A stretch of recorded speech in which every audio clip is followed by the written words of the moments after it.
Later this month, I will deliver my second budget as Chancellor of the Exchequer. At that budget, I will make the choices necessary to deliver strong foundations for our economy. My budget, led by this government's values of fairness and opportunity, and focused entirely on the priorities of the British people: protecting our NHS, reducing our national debt, and improving the cost of living. There is a lot of speculation about the choices that I will make. I understand that. These are important choices that will shape the future of our country for years to come. I want people to understand the circumstances we are facing, the principles guiding my choices, and why I believe they will be the right choices for our country. We are a country with considerable economic strengths, an open trading economy, a global hub for cutting-edge industries, from AI to biotech, with world-leading universities and scientific institutions, and a talented and a committed workforce. But years of economic mismanagement has limited our country's potential, with long-term issues continually unchecked and potential unrealised. At the budget last year, I fixed the foundations, dealing with the aftermath of Liz Truss's disastrous mini-budget and the £22 billion black hole in the public finances left by the previous government. I put our public finances back on a firm footing, provided an urgent cash injection into our faltering public services, and began rebuilding our economy. But since that budget, the world has thrown even more challenges our way. The continual threat of tariffs has dragged on global confidence, deterring business investment and dampening growth. Inflation has been too slow to come down, as supply chains continue to be volatile, meaning the costs of everyday essentials remain too high. And the cost of government borrowing has increased around the world, a shift that Britain, with our high levels of debt left by the previous government, has been particularly exposed to. And in an uncertain world, we also face pressure to increase our defence spending, and it is right that we do that, protecting ourselves from hostile actors and supporting our allies. And there are other pressures on the public finances. The Prime Minister, the Secretary of Work and Pensions, and this whole government are committed to reforming our welfare state, so that it is not a system that counts the costs of failure, but one that invests in success and protects those who need it most. There is nothing progressive about refusing to reform a system that is leaving 1 in 8 young people out of education or employment. So we have begun the job of creating a system that protects people who cannot work and empowers those who can. And there are longer-term challenges too. That feeling, shared by millions of people across the country, that the economy isn't working as it should. Alongside the budget this month, the Office of Budget Responsibility, the UK's public finance watchdog, will set out the conclusions of their review of the supply side of the UK economy.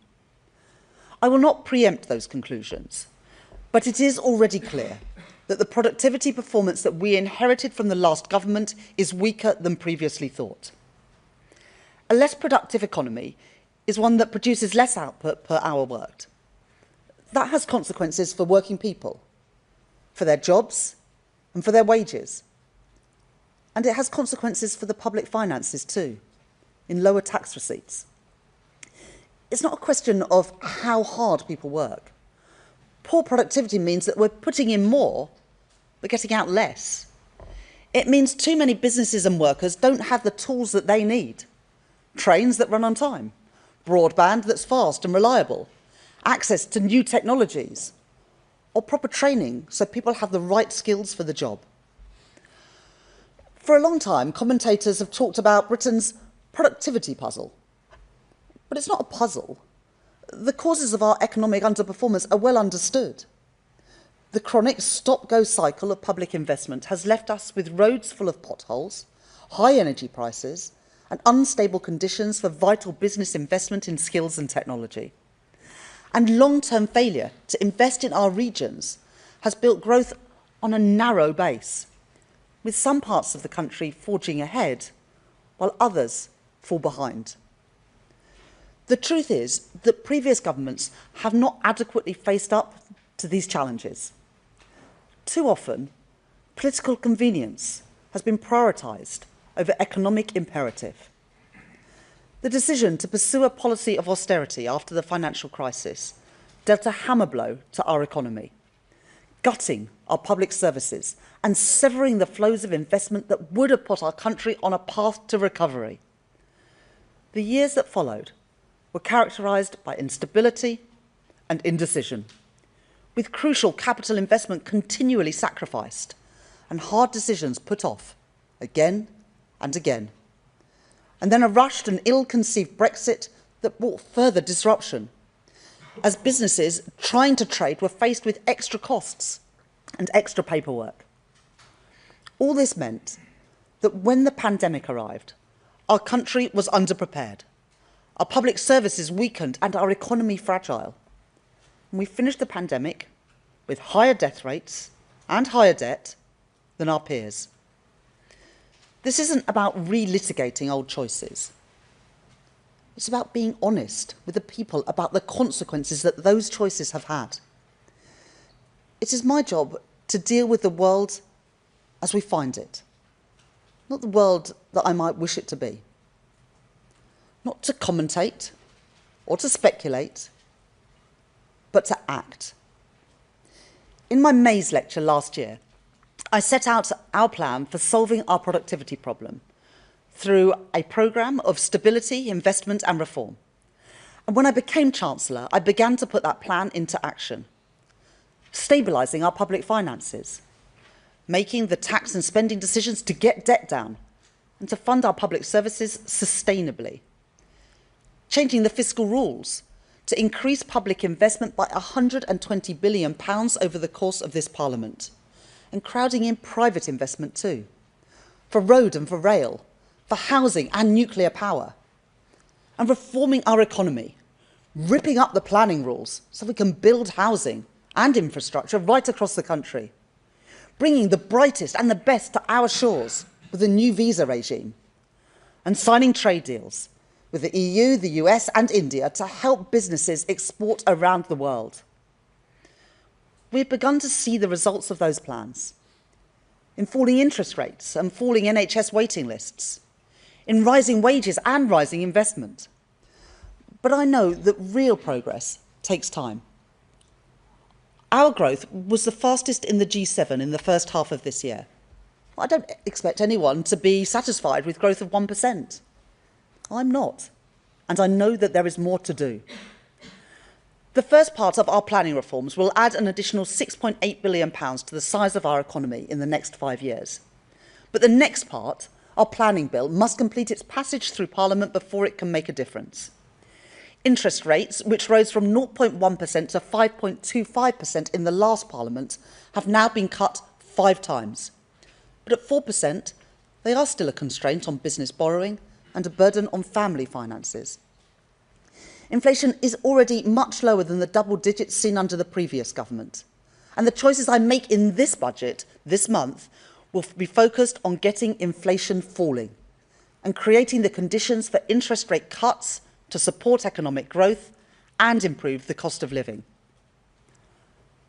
I understand the urge for easy answers. But politicians of recent years have become addicted to shelling out for short-term sticking plaster solutions rather than making long-term economic plans.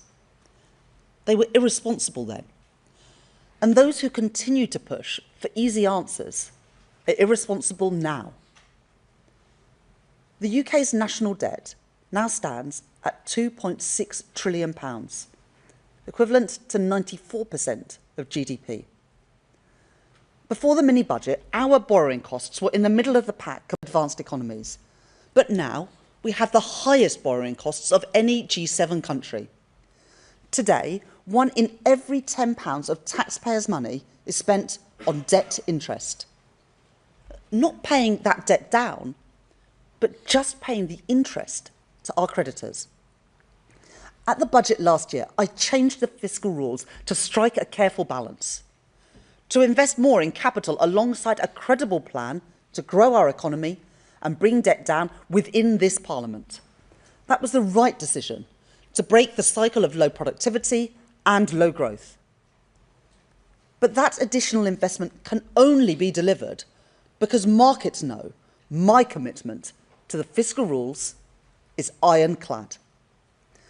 Some people say that we should just sidestep those rules, that we can borrow more without consequence by simply reclassifying areas like defence or education.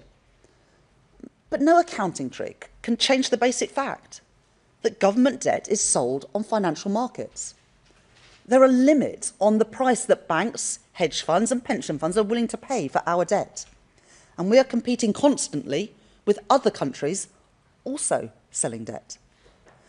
The more that we try to sell, the more it will cost us. It is important that everyone, the public and politicians, understand that reality. The less we spend on debt interest, the more we can spend on the priorities of working people. Our NHS, our schools, our national security. The public service is essential to both a decent society and a strong economy. At the budget last year, I provided our public services with a vital cash injection, and I am proud of that choice. Proud that it is a Labour government that is providing record investment in our NHS, getting waiting lists down by over 200,000 since the election.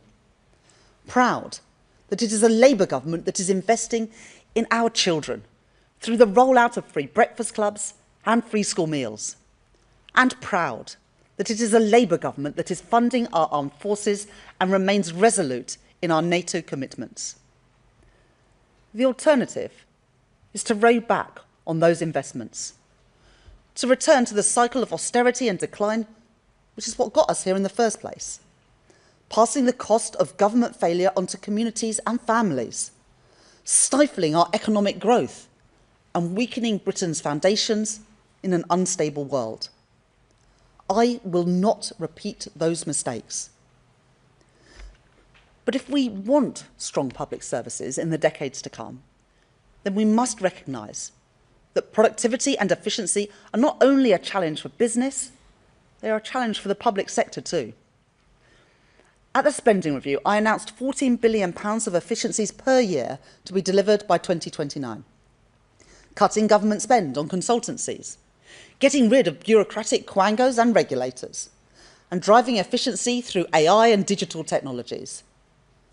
But I know that there is more to do.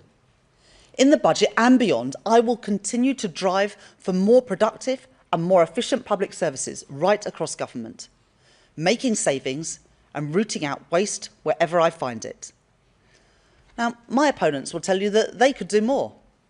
Reform, who promise savings from our public services, and yet, in Kent County Council and councils they run across Britain, apparently they can't find a single penny, and instead going to increase council tax for more than 2 million people. Or the Conservatives, who promised £47 billion of cuts, when during 14 years in power they oversaw rising welfare costs and a growing civil service.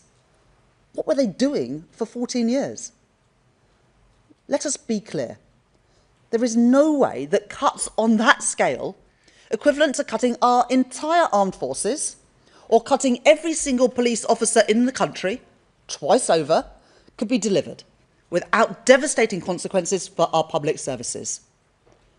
Austerity, reckless borrowing, made-up numbers. They are the problems, not the solutions. They are the mistakes of the past which would only take us backwards. I will not repeat them. When I was appointed Chancellor, people put their faith in me to take our country forward, not to be swayed by political convenience, not to always do what is popular, but to do what is right.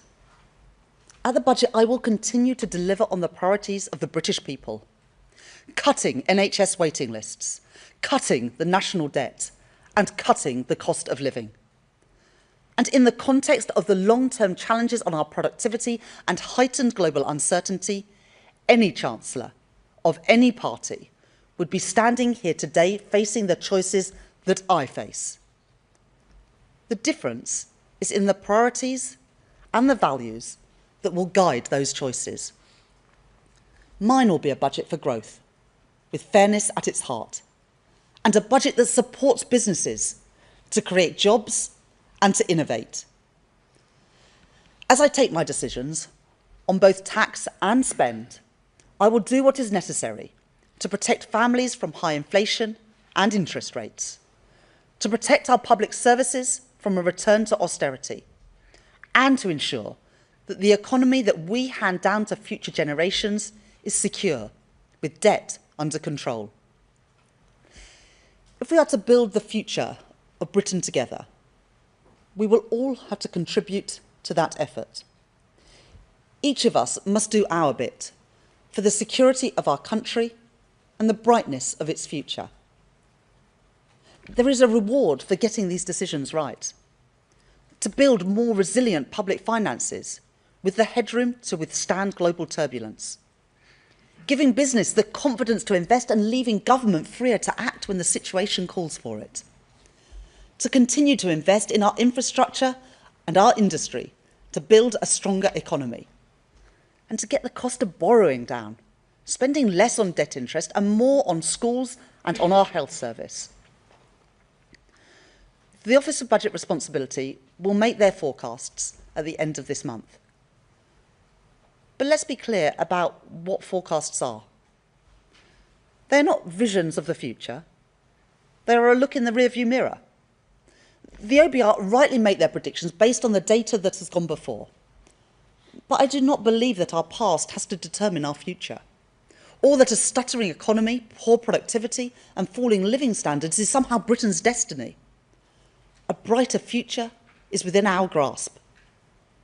We were elected to break with the cycle of decline, and this government is determined to see that through.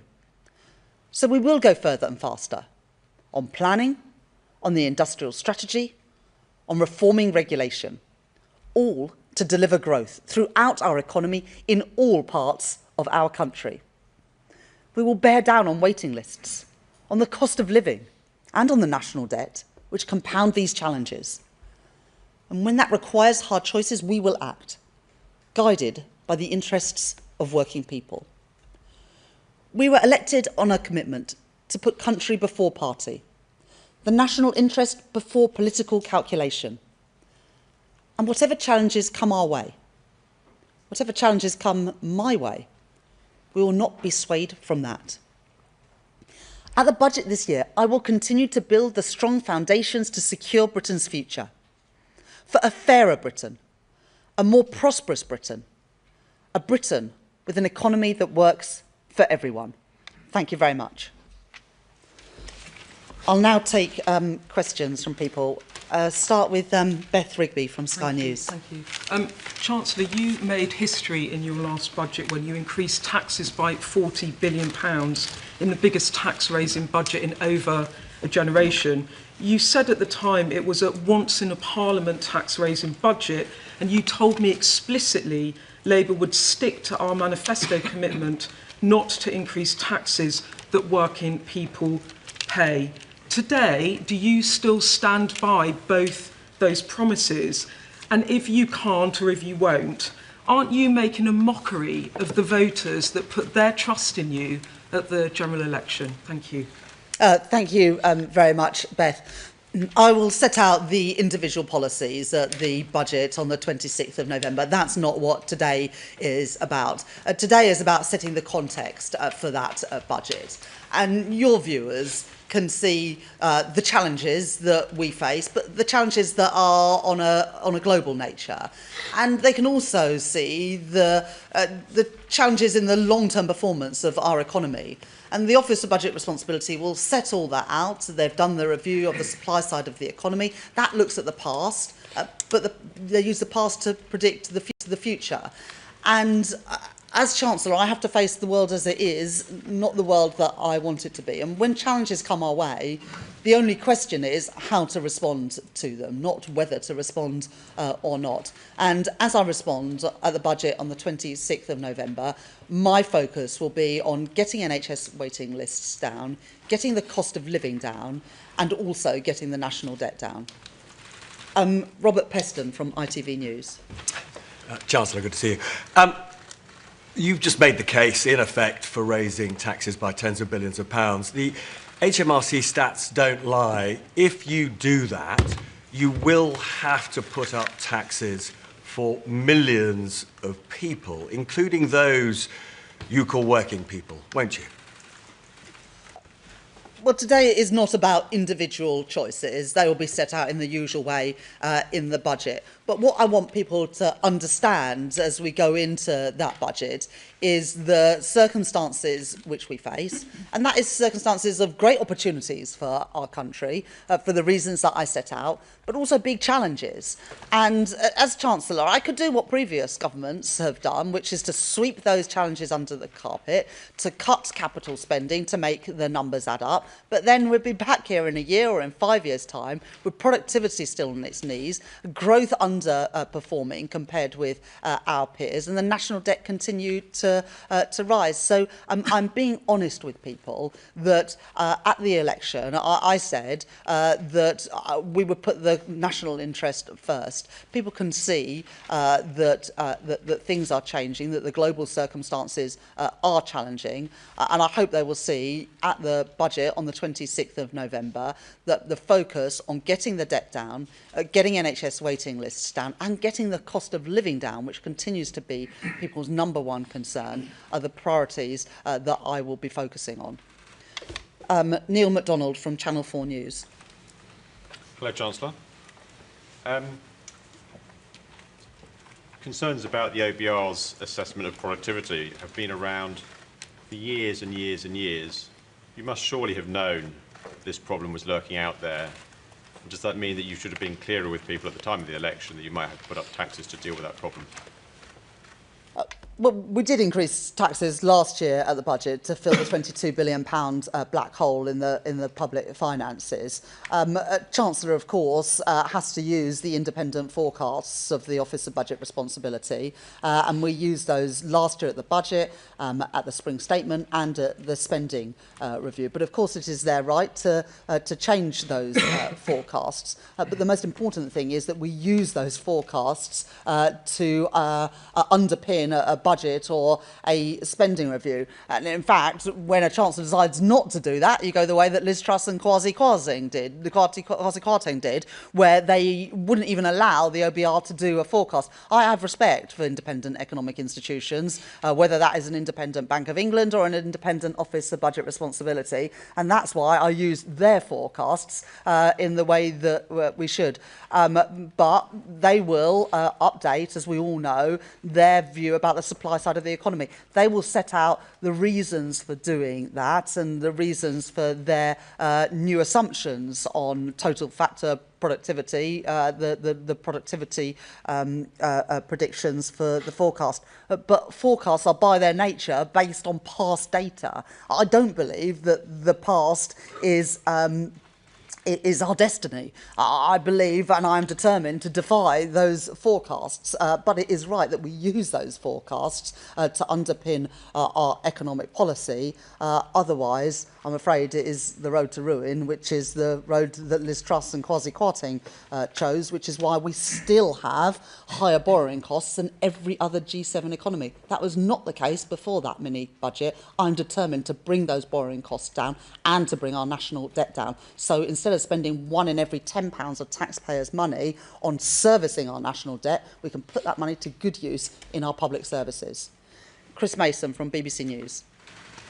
Thank you, Chancellor. Chris Mason, BBC News. I've got your manifesto here from last year, and on page 21 it says explicitly that Labour will not increase taxes on working people, which is why we will not increase national insurance, the basic, higher or additional rates of income tax or VAT. What do you say to those who have listened to you this morning, and yes, they'll wait for your choices in a few weeks' time, but will say perhaps, crikey, it looks like the Chancellor's about to drive a coach and horses through either that promise or the promise from a year ago not to come back for more. And if I may, on last week's news, how did you manage to make such a mess of applying for a rental licence on your home, having championed the very policy yourself, and then managed to give one account to the Prime Minister, only to come back and have to give another one? Thank you. So I will set out the specific policy choices on the 26th of November, and that's the right thing to do. And we're going through that process and the iterative process with the OBR at the moment, with the forecast and different policy measures. What I want people to understand, and I think it is the right thing and the courteous thing to do, to explain those challenges, but also the principles that will guide me in confronting them. And that's what today's speech is about. You know, there would be a different route through this, as I said in a previous answer. I could say, as I said to Robert, and what previous chancellors did, was, OK, we've got these challenges coming our way. The easy thing to do would be to cut investment in housing, to cut investment in energy security, to cut investment in our transport infrastructure. The reason we have such low productivity today, and the reason why the OBR are updating their forecasts, is because governments have done that for the last 14 years, and that's why we face so many of the challenges we face today. And I'm not going to be a chancellor like that. I am going to put the country first. I'm going to put the national interest first, so that chancellors in the future are not going to have to address the productivity puzzle. I don't think it's a puzzle, but the productivity problem that we face today. I'm going to take the long-term interests in our country's interest. And as I make those decisions, I am going to be laser focused on what I think are the key things for our country right now, and that is to get our debt down, because if we weren't spending £1 in every £10 on just servicing the debt, not even repaying it, but just on the interest costs, then we'd have more money for our NHS, or indeed money for tax cuts, getting NHS waiting lists down. We've already cut them by over 200,000 in the first year of this Labour government, but of course there's more to do, with the waiting list is still more than 7 million, and to get the cost of living down, because interest rates and inflation, of course, are putting pressure on family finances in the same way that taxes put pressure on family finances. So I've set out the circumstances that I'm confronting going into this budget, and also the principles, and then people will be able to judge whether they think I've made the right decisions. I will argue that they are the right decisions in our country's national interest. Of course, it's the role of others to scrutinise, but for other political parties, it's their responsibility to put forward an alternative not of fantasy economics like what we're hearing at the moment from Reform and the Conservative, but serious plans, because that's what these times demand. Ben Riley-Smith from the Daily Telegraph. Oh, sorry. And on the issue of housing, there was an exchange of letters last week between myself and the Prime Minister, and the Prime Minister's ethics advisor has passed his judgment. I don't have anything more to say than that. Ben Riley-Smith from the Daily Telegraph. Thank you, Chancellor. It's pretty clear you're keeping open the possibility of breaking your manifesto. As you say, you want to do what's right, but not what's popular. If you look at history, often... Well, I'd like to do both, but... well, often... But I will do what is right. Well, often governments that have broken manifestos have been turfed out. Are you willing to lose the next election if it puts the public finances right? But we've got to do the right things. You know, the problem of the last 14 years is that political expediency always came above the national interest. And that is why we are in the mess that we are in today. You know, there's no reason why borrowing costs in Britain should be higher than every other G7 economy, or why our borrowing costs are higher than in Italy or in France. The reason they are is because the damage done by that mini budget, it might have been 3 years ago, but we're still paying the price of that. But also the price of keep racking up the national debt. 94% of GDP, £2.6 trillion. If we had lower debt and we had lower debt servicing costs, we wouldn't be having to make the choices that we have to make today, and I'm determined to put our country on a more sustainable footing. Public finances that are under control, public services that are properly funded, and yes, with a focus on fairness and on growth, because in the end, growth is the best way out of the challenges that we face. I set all that out, but if you're asking me what comes first, the national interest or political expediency, it's the national interest every single time with me.